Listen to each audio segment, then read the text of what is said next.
Pastor పగడాల ప్రవీణ్ కుమార్ హత్య వెనకాల అనేక కోణాలు ఉన్నాయంటూ కూడా రకరకాలుగా ప్రజలు మాట్లాడుతున్నారు. ఒకవైపు క్రైస్తవ కమ్యూనిటీ మొత్తం అంతా కూడా ఇది హత్యగానే ప్రకటించాలి, అదే కాకుండా అనేక సార్లు అతన్ని బ్లాక్మెయిల్ చేయడం, అదే కాకుండా నేను హత్య చేస్తామంటూ కూడా ఇటువంటి థ్రెటనింగ్ కాల్స్ కూడా అనేక సార్లు వచ్చాయి. గతంలో కూడా పోస్ట్ చేయడం అయితే జరిగింది. ప్రధానంగా పాస్టర్ సిస్టర్ మనతో పాటు ఉన్నారు. నమస్తే అండి. అంటే ఈ ఘటనని మీకు ఏమనిపిస్తుంది? అంటే ఫ్యామిలీ అంతా కూడా చాలా భయప్రాంతులకు గురయ్యారంటూ కూడా సమాచారం తెలుస్తుంది. కొంతమంది మాత్రం ఇది హత్య అంటున్నారు, మరికొంతమంది మాత్రం ఇది యాక్సిడెంట్ అంటున్నారు. మీరేమంటారు? మాకు క్లారిటీ లేదండి. మాకు వచ్చిన ఇన్ఫర్మేషను యాక్సిడెంట్ అనే చెప్పారు. తర్వాత ఇప్పుడు యూట్యూబ్లలో న్యూస్ ఛానల్స్లో చూసిన దాన్ని బట్టి ఒకళ్ళు హత్య అంటున్నారు, ఇంకొకళ్ళు యాక్సిడెంట్ అంటున్నారు. దాన్ని బట్టి ఇంకా పోలీసుల ఇన్వెస్టిగేషన్ ద్వారా వాళ్ళు నిజానిజాలు అనేది వాళ్ళు చెప్పాలి. మాకైతే అందరూ ఏం చెప్పారో అదే వింటున్నాం. సోషల్ మీడియా అంతా కూడా తప్పుగా రాస్తున్నారని క్రైస్తవ కమ్యూనిటీ ఇప్పటివరకు చెప్పారు. అనేక అంటే మీరు చనిపోవడం కరెక్టే అన్నట్టు ఇట్లా మాట్లాడడం, దూషించి దుర్భాషలు ఆడడం కూడా జరుగుతుంది. ఎందుకు ఇంత పాస్టర్ పట్ల, ప్రవీణ్ పట్ల అంత నెగిటివిటీ ఎందుకు స్టార్ట్ అయింది? ఎప్పటి నుంచి స్టార్ట్ అయింది ఇదంతా? ఒక మనిషిని అందరూ ఇష్టపడాలనేం లేదు. ఆయన అంటే నచ్చని వాళ్ళు ఉన్నారు, ఆయన అంటే ఇష్టపడే వాళ్ళు కూడా మీరు అందరూ చూశారు. దేశం మొత్తం కదిలొచ్చింది. ఇంకా వాళ్ళు తీసుకునే విధానాన్ని బట్టి ఉంటుంది. ఆయన అయితే ఎవరికి ఏ హాని చేయలేదు, ఏ మతపరమైనటువంటి బోధలు చేయలేదు. ఆయన అందరినీ క్షమించమనే చెప్పాడు. దేవుడు బోధలు ఆయన చెప్పాడు. ఏదైతే బైబిల్లో రాసిందో అవే చెప్పాడు. క్షమించమని చెప్పాడు. ఆయన బైబిల్ టీచింగ్ చేస్తున్నాడు. అంతేకాని దాంట్లో ఆయనేమో మతపరమైనటువంటి విమర్శలు కానీ ఎక్కడ కూడా ఏది చేయలేదు. ముస్లిం సోదరుల పట్ల, ఇస్లామీ పట్ల దురుసుగా మాట్లాడారని గతంలో అతను అపాలజీ చెప్పడం కూడా జరిగింది. ఆ వివాదం ఎక్కడ మొదలైంది? ఎందుకని ఇటువంటి కమ్యూనల్ ఇష్యూస్ తెరపైకి వచ్చాయి? ఆయన అన్నిట్లో కూడా ఆయనకి క్షుణ్ణంగా పరిశీలిస్తాడు. ఏదైనా సరే మీరు లాంగ్వేజెస్ వారిగా కానీ ప్రతి విధమైనది ప్రతి దాన్ని కూడా ఆయన చదవడం ఆయనకు అలవాటు. బుక్స్ చదివే అలవాటు ఆయనకు ఉంది. అట్లా చదువుతున్నాడు. దాని గురించి ఎక్స్ప్లెనేషన్ ఇచ్చాడు. అది తీసుకునే విధానం, తీసుకునే వ్యక్తుల్లో ఉంటుంది. ఆయన ఎవరిని ఎప్పుడు కూడా మాకు అందరికీ తెలుసు పర్సనల్గా, ఆయన ఎవరిని కూడా దూషించాడు. ఆయన ఎవరిని ఒక మాట అనడం కానీ కించపరచాడు. ఇంట్లో వాళ్ళని కూడా, బయట వాళ్ళని, పన్నోళ్ళని కూడా ఎవరిని కూడా అట్లా మాట్లాడు. ఆయన ఈక్వల్గానే అందరినీ ట్రీట్ చేస్తాడు. సో వాళ్ళు తీసుకున్న దాన్ని బట్టి ఆయన వాళ్ళు ఏమైనా బాధపడుంటే క్షమించమని అడిగాడే కానీ అట్లా ఏం లేదు. ప్రవీణ్ సతీమణి ఇప్పటివరకు మీడియా ముందు మాట్లాడడం కానీ, కుటుంబం అంతా కూడా మీడియాని అడ్రస్ చేయకపోవడం, అదేవిధంగా మీకు థ్రెటనింగ్ ఉందంటూ కూడా బయట వినిపిస్తున్న సమాచారం, మీరు ఏం చెప్తారు? మాట్లాడలేదంటే బాడీని చూసుకోవటానికే తనకి ఛాన్స్ ఇవ్వలేదు ప్రజలు. అక్కడ బరీలు చేయడానికి కూడా అక్కడ టైం ఇవ్వలేదు. అంత క్రౌడ్ ఎక్కువైపోయింది. ఎక్కడ మాట్లాడాలి, ఏం చేయాలి? అప్పటికి తను స్టేజ్ మీద వచ్చి చెప్పారు. యేసుప్రభు ఏం చెప్పాడో క్షమించమని చెప్పాడు. తన భర్త అది నేర్చుకుని అది పాటించాడు. అదే మేము కూడా చేస్తాం, మాకు ఎవరికి ఏది కూడా లేదని చెప్పారు. తను ఆల్రెడీ మీడియా ముందుకు వచ్చారు. చర్చిలో అందరి ముందు బహిరంగంగానే చెప్పారు. ఆయన ఆమె ఎందుకు రాలేదు, వచ్చారు. అంటే కుటుంబానికి కూడా థ్రెటనింగ్ కాల్స్ ఉన్నాయంటూ కూడా కొంచెం సమాచారం తెలుస్తుంది. ఎవరైనా భయభ్రాంతులకు గురి చేస్తున్నారా? అట్లేం చేయలేదు, ఇంకా తెలియదు. అంటే మీకు భయభ్రాంతులకు గురయ్యారా? మీరేమైనా సెక్యూరిటీ పరంగా మీరేమైనా కోరుకుంటున్నారా ప్రభుత్వం నుంచి? ఆలోచిస్తుంది కదండి, కుటుంబం పరంగా ఆలోచిస్తారు కాబట్టి వాళ్ళ ఎవరి భయాలు వాళ్ళకు ఉంటాయి కదా. ఫ్యామిలీ కదా, పిల్లలు, వైఫ్ ఉన్నారు, 2 ఆడపిల్లలు. వాళ్ళ సేఫ్టీ వైజ్గా కూడా వాళ్ళు ఆలోచిస్తారు కాబట్టి. అసలు మీకు ఏం తెలుసు? అంటే ఏ రోజైతే ఆ ప్రీచింగ్ కోసం అని చెప్పి రాజమండ్రి వైపు వెళ్ళారు, ఆ తర్వాత బ్రిడ్జ్ దగ్గర ఇన్సిడెంట్ జరిగింది. మొదట మీకు ఏమని చెప్పారు, తర్వాత ఏం తెలిసింది? యాక్సిడెంట్ అని చెప్పారు. పొద్దున్నే ఫోన్ వచ్చింది. ఫోన్ వచ్చి ఇట్లా క్రిటికల్గా ఉందనే చెప్పారు. తర్వాత చెప్పారు ఇట్లా మనిషి లేరు, యాక్సిడెంట్ అయిపోయి చనిపోయారనే చెప్పారు. అంటే సోషల్ మీడియా అంతా కూడా ఆ సీసీటీవీ ఫుటేజ్ ఏదైతే పోలీసులు రిలీజ్ చేశారో అక్కడ ఇండికేటర్ వేసుకోండి, అంటే ముందు హెడ్లైట్ వేసుకోకుండా ఇండికేటర్ వేసుకొని జిగ్జాగ్గా వెళ్తూ ఉన్నారు. దీని ప్రకారం సోషల్ మీడియా అంతా కూడా మద్యం సేవించి డ్రంక్ అండ్ డ్రైవ్లో బండి నడుపుంటారు వాహనం అంటూ కూడా ప్రచారం జరుగుతుంది. దాని గురించి ఏం చెప్తారు? పాస్టర్ ప్రవీణ్ మద్యం తాగుతారా? ఆయన దైవజనుడు, గొప్ప ఆయన పరిచయం చేసే ఇవాంజలిస్ట్. ఆయన దేవుడు పరిచయం చేసేవాళ్ళు తాగి చేస్తారా? తాగే అలవాటు ఉంటే మనిషి కళ్ళల్లో, తన బాడీ యాక్టివిటీలో కూడా కనపడుతుంది. వాళ్ళ ఫేసెస్లోనే మనం రీడ్ చేయొచ్చు. అంత పెద్ద దైవజనులు అంత పెద్ద పరిశుద్ధ గ్రంథాన్ని పట్టుకుంటున్నప్పుడు అంత పుకార్లు పుట్టించారు. ఆయన దేవుడు పరిచర్య కోసం వెళ్ళి తాగాల్సిన అవసరం ఏంటి? ఇంట్లో కూర్చొని తాగలేరా? లేకపోతే ఏంటి? ఒక దైవజనుడి మీద నిందలు మోపుతున్నారు తప్ప డిఫరెంట్గా ఏది పడితే అది వచ్చింది రాస్తున్నారు. సరే, సీసీ ఫుటేజ్లో చూస్తే ఆయన పర్సనాలిటీ చాలా సన్నగా ఉంటాడు. ఆయన ఆ బండిలో మీరు చూడండి, ఆయనకి బాగా కడుపు ఉంది. ఆ లైట్ అక్కడ అక్కడ ముందు ఉంది, తర్వాత లేదు, సిగ్నల్స్ అది ఉంది. మీరు ముందే చూపిస్తున్నారు కానీ వెనక జరిగింది ఎందుకు చూపించట్లేదు? ఆ ఫుటేజ్ ఎందుకు తీయట్లేదు? అది ఎందుకు చూపించట్లేదు? మీరు పోలీసులను అడిగారా ఇదే విషయం? ఫుల్ ఫుటేజ్ మాకు కావాలని మీరు అడిగారా? అది అడుగుతున్నాం, అది కూడా ఇవ్వండి అని చెప్పాము. ఇప్పటికే పోలీసులు ఒకవైపు దర్యాప్తు చేస్తున్నారు. రాష్ట్రం అంతా కూడా రెండు తెలుగు రాష్ట్రాల్లో కొంచెం అల్లర్లు సృష్టిస్తున్న పరిస్థితి కనిపిస్తుంది. అంటే పూర్తిగా క్రైస్తవులందరూ కూడా వి వాంట్ జస్టిస్ అంటూ కూడా మనం మొన్న చూస్తుంటే కూడా అంత పెద్ద గొడవలు జరుగుతుంది. దాని గురించి ఏం చెప్తారంటే జస్టిస్ అంటే ఎటువంటి జస్టిస్ కావాలి? జస్టిస్ ఎవరిస్తారండి? అడిగినంత మాత్రాన్ని ఇచ్చేస్తారా? ఇప్పుడు ఈయనకు ముందు చాలామంది పాస్టర్లు మాట్లాడారు కదా, ఎంతోమందిని కొట్టి చంపారు కదా. ఏమైనా జస్టిస్ వచ్చిందా వాళ్ళకి కానీ వాళ్ళ ఫ్యామిలీస్కి కానీ వచ్చిందా? ఎవరైనా చేశారా? పెద్ద పెద్ద పొలిటికల్ లీడర్స్ వచ్చారు, మాట్లాడుతున్నారు, అన్నీ చేశారు, ఏమైనా వచ్చిందా? అంటే క్రైస్తవులకి రక్షణ లేదు అని మీరు అంటున్నారా? ఏమో. అంటే ఇప్పటికే క్రైస్తవులు అందరూ కూడా మొన్నటి వరకు మాట్లాడారు, మమ్మల్ని చిన్న చూపు చూస్తున్నారు, ఎందుకు ఇంత వివక్షత చూపిస్తున్నారు, మాకు ఇప్పటికే క్రైస్తవులకి రక్షణ లేదా అంటే దాన్ని అడుగుతున్నాను నేను. ఆ క్వశ్చన్ వేసినప్పుడు మీకే అర్థం కావాలి క్రైస్తవులు ఎందుకు అంత హింసిస్తున్నారు. మణిపూర్లో కూడా అదే చేశారు. క్రైస్తవులు ఎందుకు బలి చేసుకుంటున్నారు? క్రైస్తవులు ఎందుకు టార్గెట్ చేస్తున్నారు? అంటే ఎందుకు ఇప్పటికే చాలామంది క్రైస్తవులు ఇదే మాట మాట్లాడుతున్నారు, మమ్మల్ని చిన్న చూపు చూస్తున్నారు, వివక్షత చూపిస్తున్నారు అంటూ పదే మాట్లాడుతున్నారు. మీకు ఎందుకు ఆ ఫీలింగ్ వచ్చిందంటే భారతదేశం మనం అందరం భారతీయులే, సెక్యులరిజం అంటూ గొప్పగా అందరూ మాట్లాడతారు, మీకెందుకు అనిపిస్తున్నారు? కానీ మరి అది ఎక్కడ నెరవేరుస్తున్నారు? ఆ శ్లోగాలు మాట్లాడుతున్నారు కానీ ఎక్కడ నెరవేర్చినట్టు ఎక్కడైనా ఉందా? లేదు కదా. మణిపూర్లో ఎందుకు అన్ని హింసాకాండం జరిగింది? మరి ఎవరు ఎందుకు అడ్డుకోలేదు? ప్రభుత్వం ఏం చేస్తుంది? ఇప్పటికే కేపాల్ రావడం జరిగింది, అదేవిధంగా బ్రదర్ అనిల్, ఇంకా అనేక మంది వచ్చారు. ఏం చెప్పారు? వాళ్ళందరూ కూడా మీ పక్షాన నించుంటామని చెప్పారా? మీ గొంతుగా వాళ్ళ గొంతు వినిపిస్తామన్నారు, మాట్లాడుతున్నారు, వింటున్నాం. మేము కూడా యూట్యూబ్లలోనే వింటున్నాం. సేవకులు అందరూ వచ్చారు, మాట్లాడుతున్నారు, ప్రార్థన చేస్తున్నారు, కుటుంబానికి ధైర్యాన్ని ఇస్తున్నారు. మరి కొద్దిసేపట్లో మాజీ సీఎం జగన్ కూడా రాబోతున్నాడు, కలుస్తారు, మీ కుటుంబంతో మాట్లాడతారంటూ కూడా సమాచారం వస్తుంది. ఏం చెప్తారు?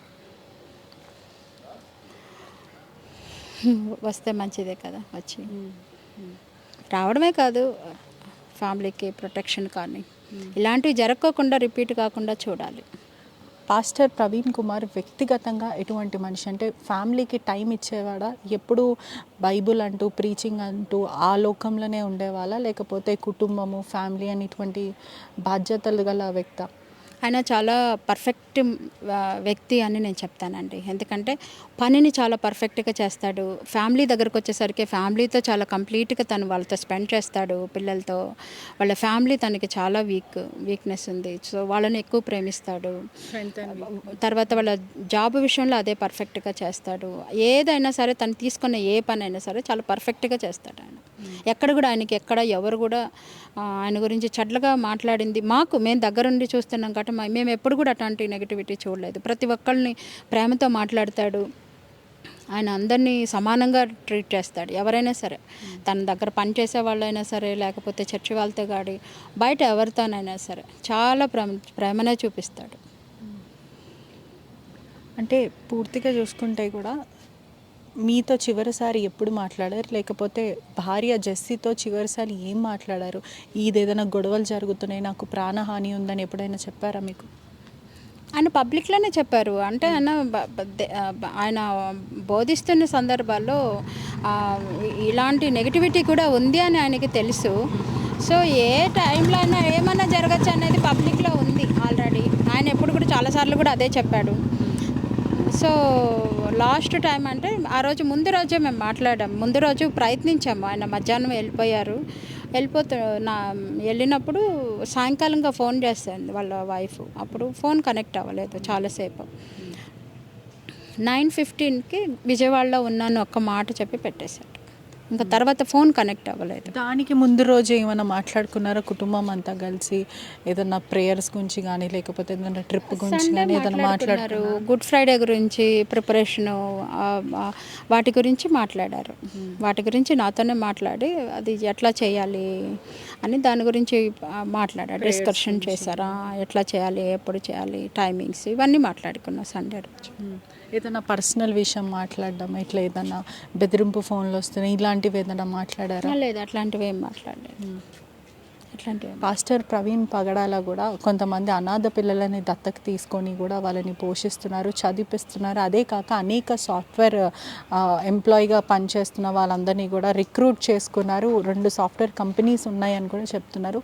ఏంటి సోషల్ సర్వీస్ కూడా అనేక సార్లు చాలామందికి చేశారని కూడా గొప్పగా మాట్లాడుతున్నారు. ఆయన అందరికీ చేస్తారండి, ఎవరు వచ్చినా కానీ ఆయన లేదు అని చెప్పలేదు. ఇంతకుముందు కొంతమంది పిల్లల్ని వాళ్ళని చదివించటం, పేద పిల్లల్ని హెల్ప్ చేయటం, పాస్టర్ల పిల్లలకి ఏదైనా సహాయం కావాలంటే వాళ్ళకి అందించటం, ఎవరు కష్టమని తన దగ్గరకు వచ్చినా వాళ్ళందరికీ సహాయం చేశాడు. ఒకళ్ళకి కూడా లేదు అని చెప్పడం ఎక్కడా లేదు.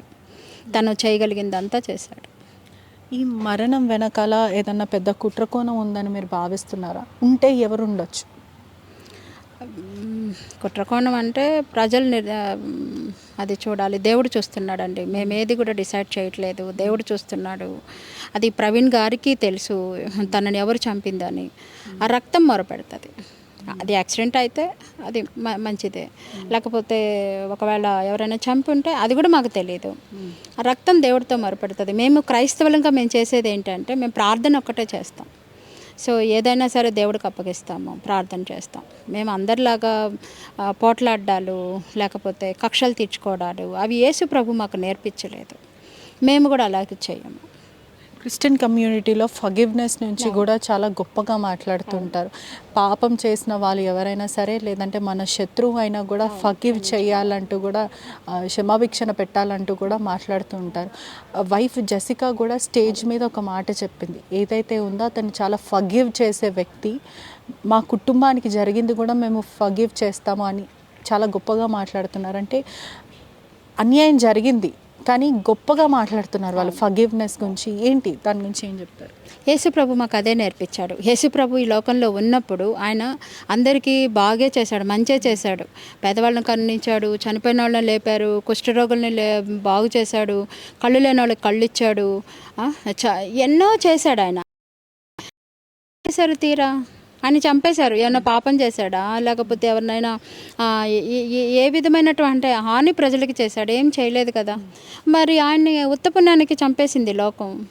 మరి ఇప్పుడు అదే కదా దేవుడు ఏం చెప్పాడు, ఆయనకు అన్నీ తెలుసు కదా, ఆయనకు అన్నీ తెలుసు, ఆయన చంపుతారని కూడా ఆయనకు తెలుసు. ఆయన వచ్చింది ఆ రీజన్ కోసమే వచ్చాడు, మనల్ని రక్షించడానికి ఆయన వచ్చాడు. సో ఆయన అనుకున్న పని జరిగిపోయింది. పాప క్షమాపణ మాకు అనుగ్రహించి మమ్మల్ని పరలోకాన్ని తీసుకెళ్ళటానికి. సో అదే ఆయన ఏం చెప్పాడో ఆ బోధలో మేము నడవడానికే ట్రై చేస్తున్నాం. ఇతరులకి ఎవరు క్రైస్తవులు ఎప్పుడు కూడా హాని చేయరు. క్రైస్తవులు అనేవాళ్ళు ఇతరులకి మేలు చేయటానికి, మా వంతు సహాయం చేయటానికే మేము ఉంటాం. కానీ క్రైస్తవులు అనేవాళ్ళు లోకానికి ఏదన్నా చెడ్డ చేశారని ఎక్కడైనా నిరూపించండి. ఎంతమంది మిషనరీస్ వచ్చారు. ఈరోజు మనం చదువుకుంటున్నాం, మన డ్రెస్ కోడ్, మన స్టైల్ మారింది, మన కల్చర్ మారింది. ఇవన్నీ కూడా ఎట్లా వస్తున్నాయండి? అవన్నీ కూడా మనం ఆలోచిస్తే క్రైస్తవులు ఎక్కడ కూడా ఎవరికి హాని చేయలేదు. ఎవరిని ఏ విధంగా ద్వేషించటం కానీ లేకపోతే తక్కువ చూపు ఇవన్నీ చూడట్లేదు. ప్రజలు చూస్తున్నారు, ప్రజలు అపోహపడుతున్నారు, ప్రజలు నిర్ణయిస్తున్నారు అవన్నీ కూడా. కానీ ఎవరికేమీ చేయలేదు. చంపిన వాళ్ళకి శిక్ష పడాలంటారా? ఒకవేళ పోస్ట్ మార్టం ఇప్పుడు 3 రోజుల్లో రాబోతుంది. దేవుడు చేసే పని అండి. ఇప్పుడు మనము ఏమి విత్తితే అది కోస్తాము. ఒకవేళ ఎవరైతే చేశారో ఒకవేళ నిజంగా హత్య అనుకుంటే, అది నిజంగా హత్య చేయబడింది అంటే దేవుడు తీర్పు తీరుస్తాడు. దేవుడు విడిచిపెట్టాడు. దేవుడు ఆయన న్యాయకర్త, ఆయన న్యాయం చేస్తాడు అంతే. మరోవైపు కూడా మీలో మీకే సఖ్యత ఉండదు. ఒకవైపు ప్రాటెస్టెంట్స్, ఒకవైపు క్యాథలిక్స్, ఒకవైపు ఇంకోళ్ళంటూ ఇలా మాట్లాడుతూ ఉంటారని కూడా సోషల్ మీడియాలో కూడా మాట్లాడుతుంటారు. అంటే మీలోనే యూనిటీ ఉండదు క్రిస్టియానిటీకి అంటూ మాట్లాడతారు. అంటే ఒక విషయం ఇప్పటికే చూసుకుంటే నిన్న హైదరాబాద్లో, సికింద్రాబాద్లో జరిగింది మొత్తం అంతా కూడా లాస్ట్ రైట్స్. పూర్తిగా చూసుకుంటే బిషప్స్ కానీ వీళ్ళు ఎవరు రాని పరిస్థితి. అంటే ఎందుకు రాలేరు? ఏదైనా కమ్యూనల్ ఇష్యూస్ పెద్దగా చేసినట్టు ఉంటాయని అలా రాలేకపోయారా, లేకపోతే ఎందుకని రాలేరు? క్రౌడ్ ఎక్కువ అవ్వడం వల్ల మీరు సరిగా చూడలేదు. బిషప్లు డిఫరెంట్ అన్ని చర్చెస్ పాస్టర్స్ వచ్చారు, అన్ని చర్చ్ పాస్టర్స్ వచ్చారు, అందరు బిలీవర్స్ వచ్చారు. వాళ్ళు మా చర్చ్ కూడా కాదు కదా, ఎక్కడెక్కడి నుంచి వేరే వేరే ప్లేసెస్ నుంచి కూడా వచ్చారు. ఒక ఇద్దరు పాస్టర్లు అయితే వాళ్ళకి నిన్న రోడ్డు యాక్సిడెంట్లో చనిపోయారు, గాంధీ హాస్పిటల్లో ఉన్నారని మేము కూడా యూట్యూబ్లో చూసాము. సో డిఫరెంట్ కంట్రీస్ నుంచి వచ్చారు. తర్వాత ఇతర రెండు తెలుగు రాష్ట్రాల మధ్యలో కూడా ప్రజలందరూ వచ్చారు. రాలేదని ఎట్లా చెప్తున్నారు? బిషప్సే ఉన్నారు, వాళ్ళు ఎవరో కూడా మేము చూడలేదు. హైదరాబాద్ ఆర్చ్ బిషప్ రాలేరని కూడా మాట్లాడుతున్నారు. అంటే వాళ్ళు ఇప్పుడు కొంతమంది ఉన్నారు, వాళ్ళు ఎక్కడో ఉన్నారు, వాళ్ళని సడన్గా రావాలంటే కూడా ఇప్పుడు కష్టమే కదండి. అట్లా పనులు కానీ వాళ్ళు రాకపోయినా కానీ వాళ్ళ చర్చ్ తరపు నుంచి సేవకులను అందరినీ పంపించారు. అదేం లేదు, అందరికీ క్రైస్తవులకి యూనిటీ ఉంది కాబట్టే వాళ్ళ ప్రేమను వ్యక్తం చేశారు. ఇక్కడ ఎవరో చనిపోయారు మాది కాదు అనుకోలేదు. అందుకనే కదా ఆ తెలుగు రాష్ట్రం నుంచి ఇక్కడికి వచ్చారు. మళ్ళీ అక్కడ జరిగిన నిరసనలు ఇక్కడ కూడా జరిగాయి. మరి ఎట్లా లేదంటారు? అది ప్రజలు కల్పిస్తున్నారు కొంతమంది, నేను అందరినీ అనట్లేదు, కొంతమంది కలిగిస్తున్నారు అంతే. అది ఫైనల్గా క్రైస్తవులకి ఏం చెప్తారంటే, ఈ వీడియో చూస్తున్న వాళ్ళకి ఏం చెప్తారు? పాస్టర్ ప్రవీణ్ పగడాల గురించి అందరూ కూడా అనేక మంది రకరకాలుగా అపోహలతో మాట్లాడుతూ ఉన్నారు. క్రైస్తవులకి ఏం చెప్తారు? విశ్వాసాన్ని సన్నగిల్లిపోవద్దనే చెప్తాను నేను. దేవుని రాకడ సమీపంగా ఉంది. సో దేవుడు చెప్పినట్టు అన్నీ కూడా నెరవేరిపోయాయి.